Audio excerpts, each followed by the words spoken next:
Hello mga mare, for today's video, gagawa naman tayo ng lumpiang gulay na may kasamang toge. Bumili lang ako sa palengke ng isang plastic na yan na toge, tapos yung gulay na hiwa-hiwa na yung magkakasama na siya, tapos may kamote pang kasama. At syempre, uhugasan natin ng mabuti, ng maiging-maigi ang mga gulay na binibili natin sa palengke. Ang ginagawa ko pa nga dyan, binabantuan ko muna yan ng mainit na tubig bago ko hugasan ng madaming beses talaga. Lalo na kapag hiwa-hiwa na yung gulay, yung doon na nila hiniwa, kaya bago natin lutuin ang mga gulay na yan, hugasan natin ng mabuti ng maraming beses.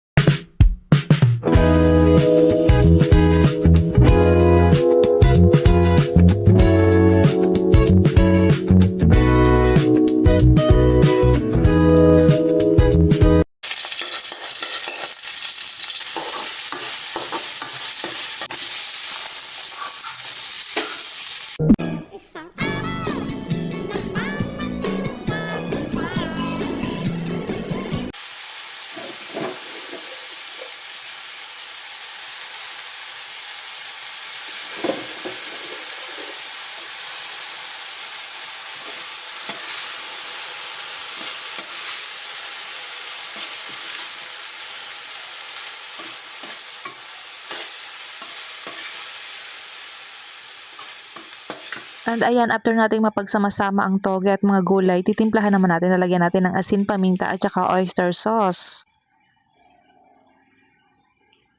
Ayan, natimplahan na natin ang toge at ang gulay. Ilalagay na natin sa lumpia wrapper. Yan. Kung maamoy nyo lang, ang sarap. Sarap niyan. Ang bango. At kahit nga ganito lang, pwede na tong ulamin eh. Ang sarap po. After so many years, naluto din. Charis! Balot na tayo.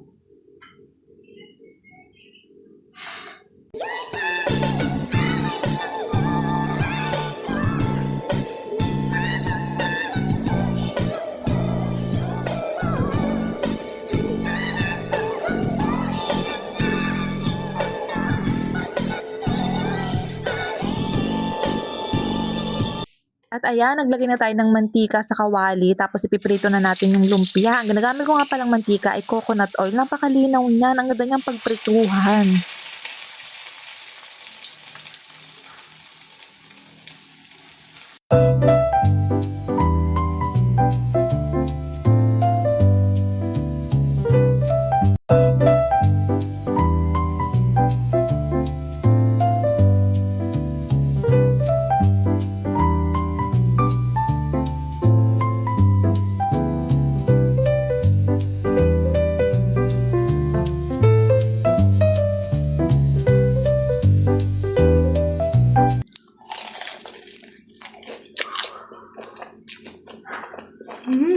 Sarap.